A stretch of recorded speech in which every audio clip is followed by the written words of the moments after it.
Shalom Bapak Ibu Saudara yang terkasih, mari bersama kita membaca dan merenungkan kebenaran firman Tuhan. Hari ini terambil dari Kolose 3 ayat yang ke-12. Karena itu, sebagai orang-orang pilihan Allah yang dikuduskan dan dikasihinya, kenakanlah belas kasihan, kemurahan, kerendahan hati, kelemah lembutan, dan kesabaran. Bapak Ibu Saudara sadar atau tidak sadar, pada saat Natal kebanyakan orang menjadi lebih lembut daripada saat lain dalam setahun. Orang menjadi lebih banyak tersenyum, lebih banyak tertawa, dan lebih banyak menunjukkan kebaikan. Misalnya di jalan, mungkin orang-orang itu mendahulukan orang lain untuk lewat, lebih sering berbagi kepada peminta dan yang lain sebagainya.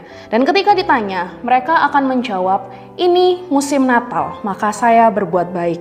Akan tetapi segera setelah 25 Desember datang dan pergi, orang mengemasi dekorasi dan hadiah lalu menyimpannya bersama dengan semangat Natal.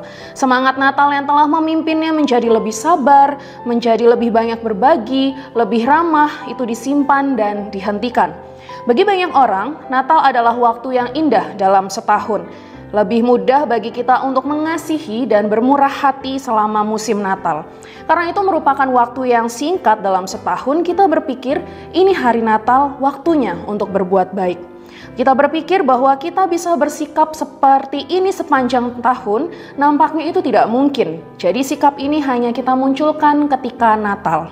Seorang pendeta bernama Craig Groeschel berkata, kita menilai orang lain berdasarkan tindakan mereka, tetapi kita menilai diri kita berdasarkan niat kita.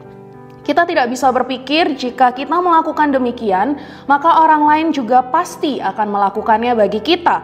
Kita tidak pernah tahu apa yang sedang terjadi dalam hidup orang lain. Misalnya, seseorang memotong antrian di toko, tetapi kita tidak tahu, mungkin dia baru mengalami sesuatu hal yang berat dalam hidupnya. Kita tidak dapat mengasumsikan niat orang lain, dan kita tidak dapat mengasumsikan bahwa mereka akan selalu hidup berdasarkan harapan kita. Jadi Bapak Ibu Saudara, mari kita berikan kebaikan yang sama yang kita inginkan untuk diberikan kepada kita. Tidak hanya selama musim perayaan yang menyenangkan, tetapi sepanjang tahun. Seperti firman Tuhan yang kita baca barusan, Tuhan merindukan hidup kita dipenuhi dengan belas kasih, kemurahan hati, kerendahan hati, kelemah lembutan, dan juga kesabaran. Ini kita lakukan karena kita kasih kepada Tuhan dan juga kepada sesama, sebagaimana Tuhan jauh lebih dahulu mengasihi setiap kita.